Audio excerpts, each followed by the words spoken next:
good, man.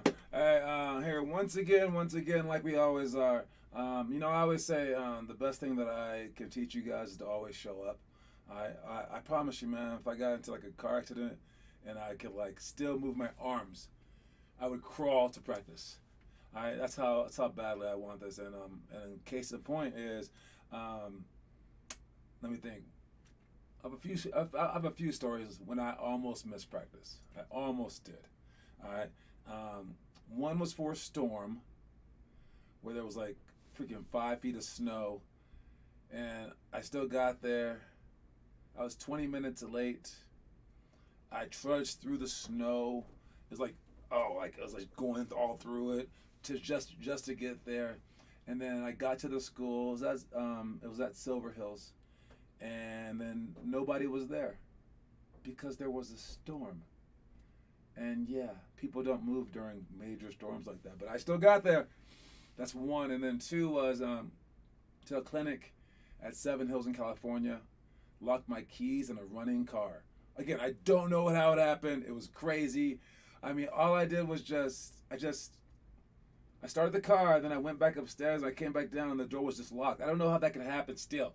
Okay, I didn't press the lock button, okay? It didn't happen. I know I didn't, but still. And I was like, what should I do? What should I do? And I was about to just break the window with a rock. Well, I was like, let me call the number, whatever it is, AAA. And then they weren't answering because it was a Saturday. Someone came down, and then like, oh my God, it was crazy. But how did I wind up getting in? Maybe like another AAA like finally came out. And because I always get to places really, really early, I was actually just 2 minutes late. All right, so that was another one. Then the last time was my stepdaughter was just crying or something and arguing about stuff, and she made me 1 minute late.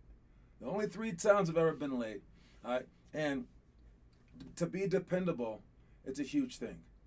All right, to be as dependable as the rising sun, I will take that person over a more competent person. I will take that person over a more talented person. I would take that person over a taller person. That person over like basically almost any person, because if the other person isn't there, there's very little that they can do.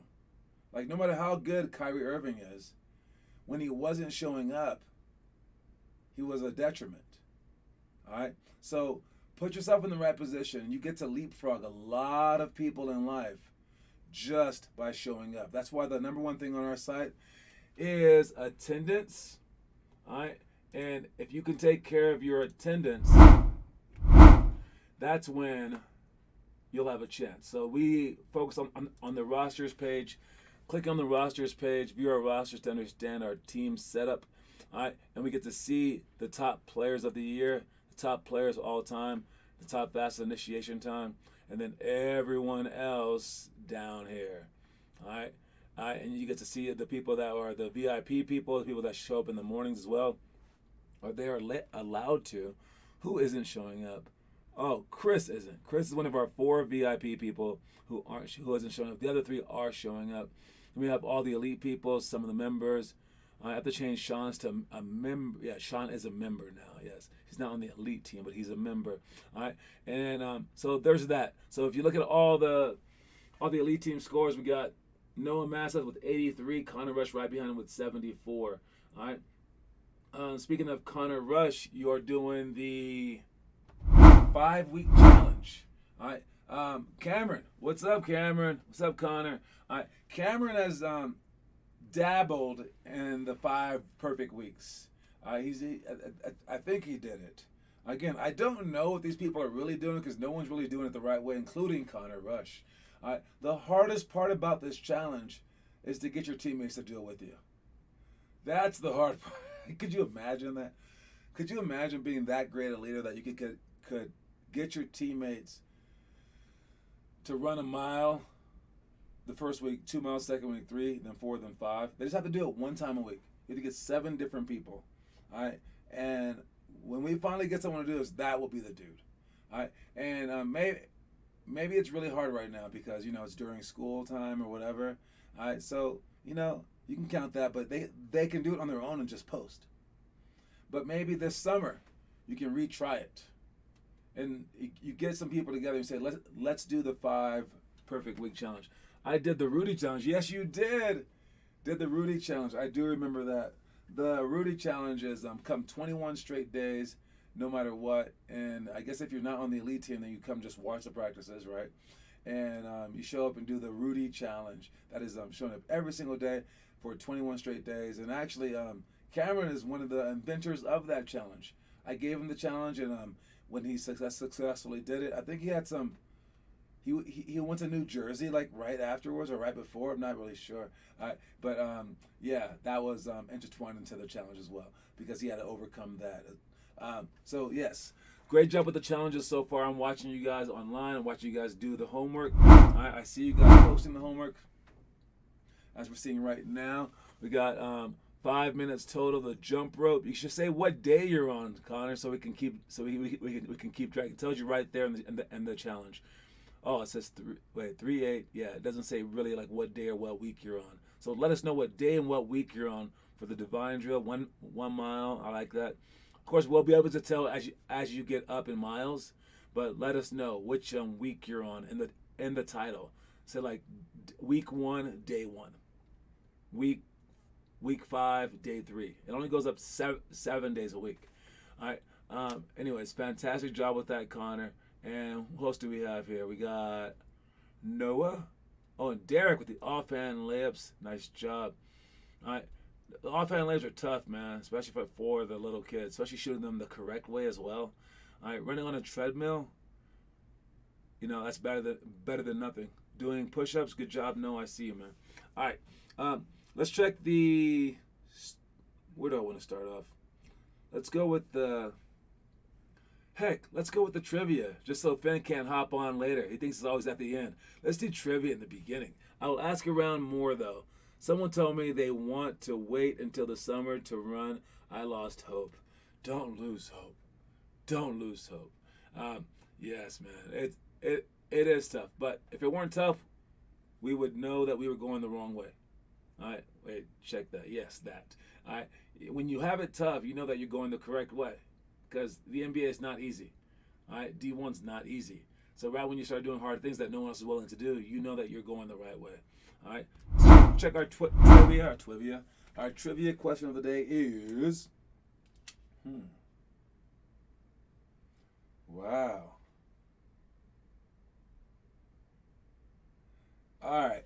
I'm going to make this one multiple choice because I don't know any way around it because it is multiple choice. I'm sure that there's been other ones. So I don't want to get into like the whole like depth of the NBA's history on this one. So I'm going to give you 4 choices. All right. So you can get lucky on this one. I know we don't like the luck ones because not anyone can win, but hey, that's the way that it is. All right. Try to spell the names kind of correctly here. All right. Which of the following winners of the NBA Most Improved Player Award? So all these players were NBA Most Improved Players. All right, they got the Most Improved Player Award.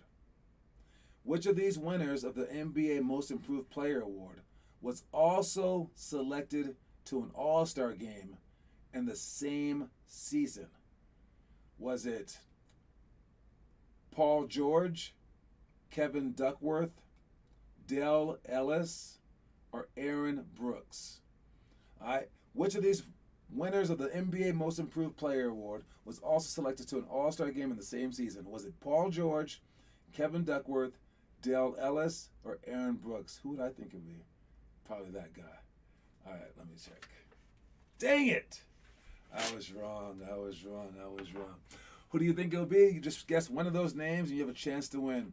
If you want to look it up, you can look it up, but yes, one of those players was selected to the NBA Most Improved Player Award, was also selected to an All-Star game in the same season. All right, I will ask, no, that wasn't for that. First one to put it wins. And again, for the NBA Most Improved Player Award, man, Aaron Brooks, he did a great job. I believe that was the Rockets guy who looks like Chris Rock. And then Dale Ellis was a sharpshooter. Kevin Duckworth is a big man for the Portland Trailblazers, and Paul George, when he was playing for the Indiana Pacers, got it. All right. Cameron is gonna go. Is that a guess, Cameron?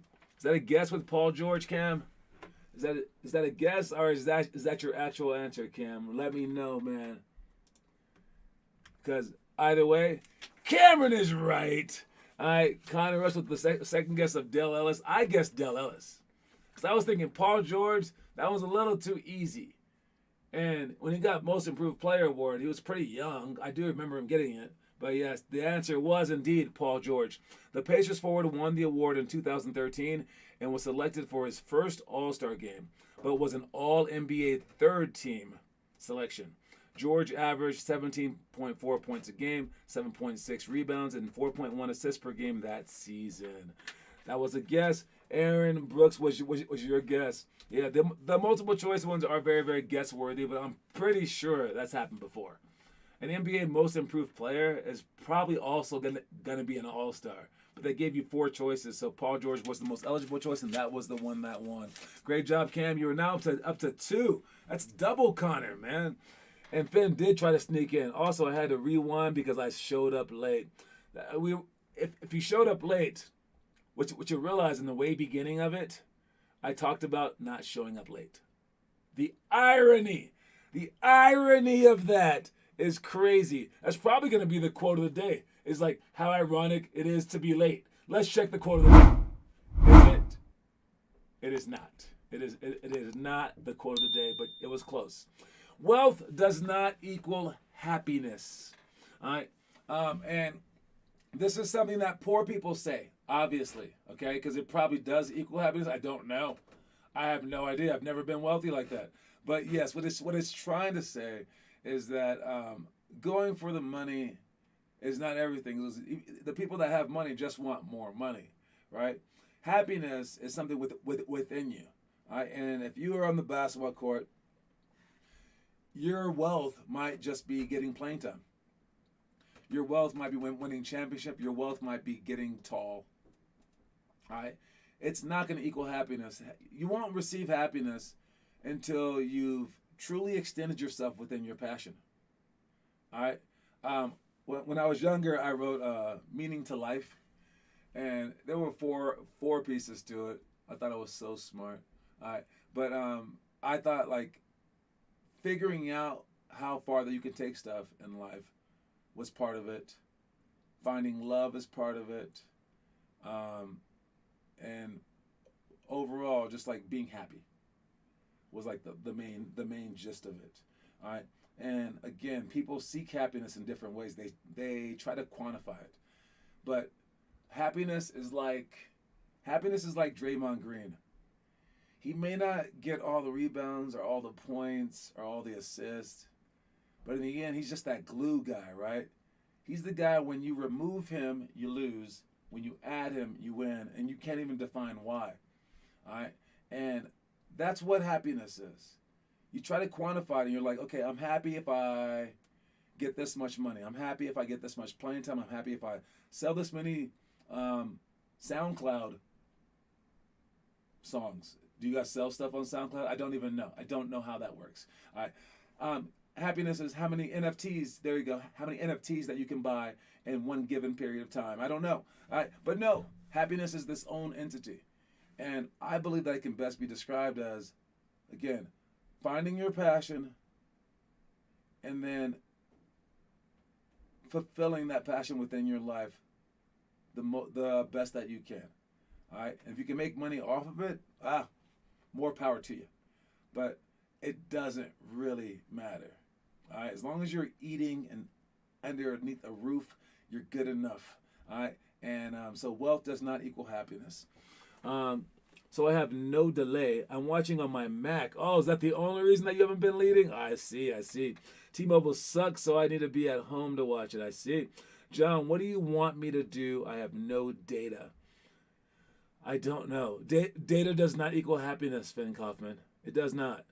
And, I'm reading these backwards just because Finn asked me to read them in unchronological order. He said, please, can you read them in non-chronological order? So I'm just going to read them backwards just to make Finn Kaufman happy. All right. Finn Sebastian Kaufman happy. All right. Let's go with the movie of the day. All right. Now, today's movie, oh my God, it's so good. All right. This movie is dope. I don't just say that, okay? Again, like stars for this movie, shoot. 47.25 stars. 47.25 stars for Draft Day. All right, Draft Day starring some white dude. What's his name? Dude from If You Build It, They Will Come. Dude from what is his name? Not Tom Selleck. What is this guy's name? Let's see. Field of Dreams starring Kevin Bacon. Nope, not Kevin Bacon. What the heck is this dude's name? I'm put on the spot. I just can't think of his name right now. All right, but no. It starts with a K, maybe. No, let me type it in. Let me see. His name is Kevin Costner. I was right. Started with a K. Kevin Bacon, please. I knew that wasn't it, but yes, Kevin Costner. I hope that's the actual guy that's in this movie. I'm so racist. It's ridiculous. But yes, Kevin Costner is a general manager, something like that, of the Cleveland Browns. And this is draft day between these two dudes and like one other dude who's like a quarterback, right?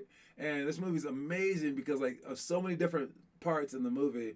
But like that dude right there on the left is Chadwick Boseman. Rest in peace, Black Panther. All right. But yeah, man, like it's like who do you want to pick? And then there's like all these like reasons, right? There's some parts of like a semi-love story, but like not really. It's more like his love with the team, and then like the coach wants one thing, and then the president of the team wants another thing, like the owner of the team wants another thing. His girlfriend actually like works for the team as well, and she says like go with your heart. He's only had bad decisions for Cleveland because Cleveland's like a notoriously a notoriously bad team. All right, and just the stuff that they go through. If you ever want to consider yourself a draft pick, you should probably watch this to see all the behind the scenes stuff. But like some of the manipulation tools on like how they like pick their recruits and like what they want to go by. Right, it's not all talents. A lot of it's mental, and some of these tricks are actually used in the NFL and NBA. And my favorite one, oh man, I don't want to give up parts of this movie. You know what? You can put it on pause because this part is just dope. All right. Again, spoiler alert right here. Okay. Spoiler alert. All right. So, in part of the movie, okay. All right. Part of this movie. All right. Listen. This is dope. All right. So, there are players that might get drafted. So they are sent a playbook. Okay. And the Cleveland Browns, they already have a quarterback, but they're like, oh, should we get this other quarterback? And they're like, I don't know. So they start calling around, and this guy tells them a story. He goes, well, we sent the playbook out, and this guy that you're thinking about drafting, he committed a sin. Basically, when you're given the playbook, at the end of the playbook, there's $100 bill, and we like to just see, if people really read the playbook. And they should mention the $100 bill. Your guy didn't mention it, so he didn't read it. He goes, oh, well, do most players not read it? And he goes, yeah, no, like half the players don't really read it. It's like a fun joke. And we're like, did you get the $100 bill? They're like, oh, no, right? But your guy lied twice. He goes, oh, yeah, no, I saw that. He lied twice. Just that simple thing was like enough for them to question this dude. Not only did he lie and say he read it, he lied again and said, "Oh yeah, he saw the $100 bill." He goes, "Really?" He goes, well, there was another funny story." He goes, the best story from this whole thing is one time with this one quarterback in previous years, he not only got the $100 bill, he sent it back to us and said, "Hold on to this for when I win you a championship." And he's like, "Oh, that's pretty cool. Who was that?" He goes, "It's the quarterback that you already have." And they were like, dude, right? All right, so like I like things like that. All right, spoiler over. All right, John is going to need my comment backwards and upside down. Noah's doing the Blake push-ups. Is he? Oh, come on, Noah, do some real push-ups. Let's see, Taz here. Okay, I'm trying to not read them out of order. It's hard. I don't know. I would rather cry in a Benz than afford escape. Let's see. If I were a woman, I would be a daughter. What does that mean? Happy Women's History Month or whatever it is. Let's see. John reads Finn's comments. Let's fact check. Watch Noah Massett's push-up video. We can check Noah's push-up video in a second. But yes, this movie draft day, 47.25 stars. It's an amazing one. Like an amazing movie. I can't hype it up enough. I don't know why people haven't watched this movie, but everyone that has watched it has said the same exact thing. All right. So let's check it out. Let's see what we have for Noah Massett's push-ups. Since you guys are talking crap, let's see if they're better than Finn Kaufman's old push-ups were. All right. So here we go with our thing right here. Scrolling down. Noah Massett with his quote-unquote push-ups. Let's check it out.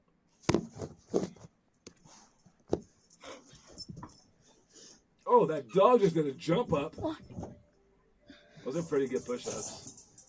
I mean, I can't tell if he's on his knees or not, but he's definitely going way further than than Finn was in 8th grade, and Blake Bastani was in 7th grade. This guy's in 6th grade. But again, he could easily be on his knees. He could just be standing up against the wall and like taped everything to his wall and just going like this. I don't know. The angle's kind of tough.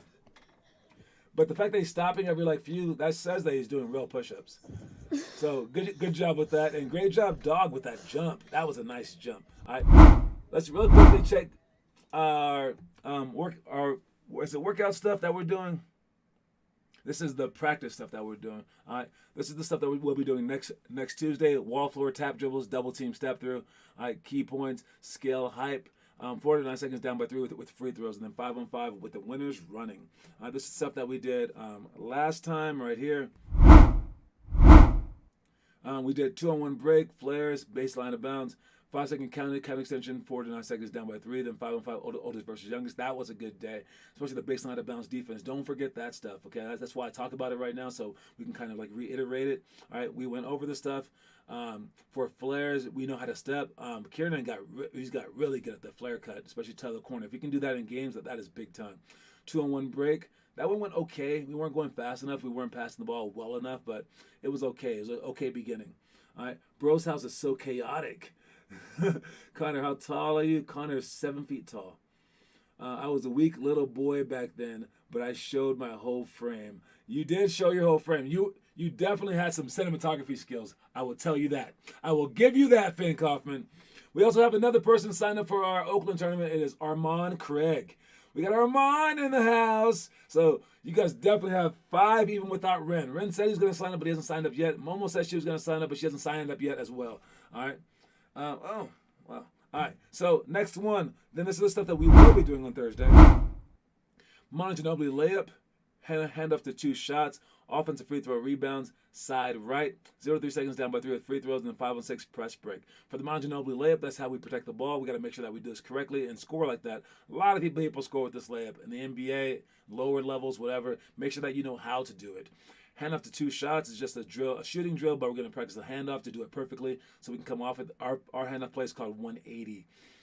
Offensive free throw rebounds. This is how we going for the offensive rebound. There's different ways. We can do a cross screen. We can spin around. We can fake the spin like Noah's perfected. All right. We can just jab straight in and then go get it. If you can get an offensive rebound off a free throw, that is big time.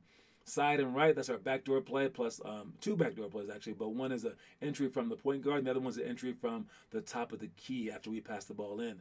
0 to 3 seconds, down by 3 with free throws. We would need to, if we miss the first one, make our miss the first one.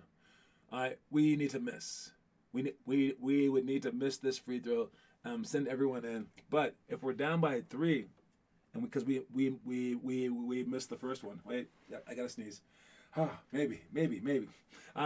And if we miss the first one, that means that we're down by 3. That means that when we shoot the second one, we got to pass the ball back out. There's no time to dribble back out with 2 seconds left. So we need to, at least the free throw shooter should be backing up. All right, and then everyone else should be crashing. Get the ball, look for the free throw shooter, looking for a 3. All right, so that's kind of tricky. We might even practice that. All right, then 5-on-6 press break. It'll seem like six people are guarding you guys. I'm not kidding. All right. I will put you guys in positions where you guys will lose by 70, not being able to pass the free throw line on press breaks. And I do that on purpose so that you can push some other team like that when you guys get back home. So heads up for that. All right. John is really 6'3". Yep. That makes sense. No, I think that you want to say that I'm taller. If you say that I'm 7 foot, then when they see you in videos with me, they will think that you're taller too. See? Think. All right. Let's check our story of the day. Darryl Armstrong couldn't get on the court to even practice for his D-League team.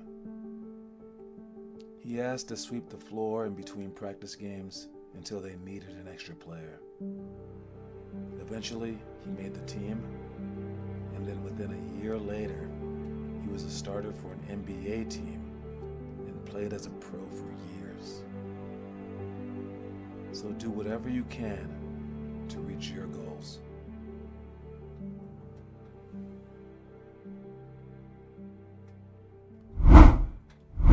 Oh, I can read it now. John, is he really 6'3"? We just measured him, fool. He's legit 6'3" from the combine. He is growing though. Anyways, yes, Darryl Armstrong was actually the most improved player. He got the most improved player award like back in the 90s, and that's funny that our question was that same one. It matches up, man. Fate. But his story was crazy because he couldn't get on the court for his D-League team. It was like G-League, D-League, overseas, whatever it was. And he decided to sweep the floor for them. Can I sweep the floor for you? And eventually they were like, oh, hey, we only have 9 one day. And they're like, come on and play. Then it happened again. Come on and play. Then like the third time it happened, they're like, dude, you're pretty good. The guy sweeping the floor is pretty good. And within like a year of sweeping the floor, he's in the NBA, winning the most improved player award. He only played like the last 5 games of the season for the Magic, and they were like so impressed by him that they brought him back the next year. The coolest thing about this story, it's not even included in that because it's happened recently. He got inducted into the Orlando Magic Hall of Fame. That means like Shaq, Penny Hardaway, T-Mac. I got my T-Mac jersey on. It's not the Magic one though. It's the Houston Rocket one. But yes, all those people, this dude is in the Orlando Magic Hall of Fame because he's like a fan favorite. And like he was the heart of their team. So after they lost Shaq to the Lakers, they just needed someone. They had Bo Outlaw, they had Ben Wallace on their team, like a young Ben Wallace though. They had like basically no one, and this dude was like firing everyone up. They were winning games, and he had like so much heart that he won them over. Smaller guys, stuff like that, and so try to have that much heart. As much heart as Darryl freaking Armstrong, man. You should look up his story, look up his highlights. He totally deserves it. Cameron is 6'7". Cameron shot up. Yeah, man. If Cameron's 6'7" now, man, I don't know. Cam is tough though. I would love to. Oh, we're gonna get to see Cameron versus Taz. Oh, dude. I don't know. I do know Noah might be tougher, but Cameron has more swag than anyone on earth, period. Okay? Seriously. That's only because Kobe died, and Allen Iverson don't play no more. And I guess that there's Ja Morant. So there's like Ja and Cam in terms of swag. We'll see. We'll see who's going to bring it. All right. Let's finish up with our picture of the day. Picture of the day is Stuck Watch. Which players are on the move during championship week? Now, I don't really know which ones are on the move and which ones aren't, but I do bring this up because players have made their name in the draft because of their like championship weeks in college. Imagine that. You played your entire season, but then like you get judged by just a week. And then that's because they want to see players on the biggest stages. They don't care what you did during the year. If you choke during the tournament, they're like, oh, then you're going to choke in the NBA. That's a lot of pressure. What if you just had a bad game? What if you just had a great game and you get picked because of that, right? It's kind of strange how that works out. But people aren't really watching your regular games, man. People watch you when all the lights are on. They want to see what you're going to do then. And Connor Rush has a chance to do that this weekend for his three-point contest. All right, he's won all year long, but if he chokes in front of everybody, everyone's going to be like, that Sunday shooting is a joke. But if he just kills it, they're going to be like, I got to get my Sunday shooting. Oh, my goodness. All right, so that's our day. If you're coming to the workout tonight, I will see you then. I think we only have a few people showing up So make sure that you're one of them. We're gonna do it as a station thing as well. So show up to tonight's workout so we can get better and better and better. And I will see you there. Don't forget that our quote of the day is wealth does not equal happiness. Wealth does not equal happiness. That's my time. Cue my music, and I'm out. Don't forget to sign up for our March 12th intro party. Peace, guys. Way harder than that. So, I want it to be dangerous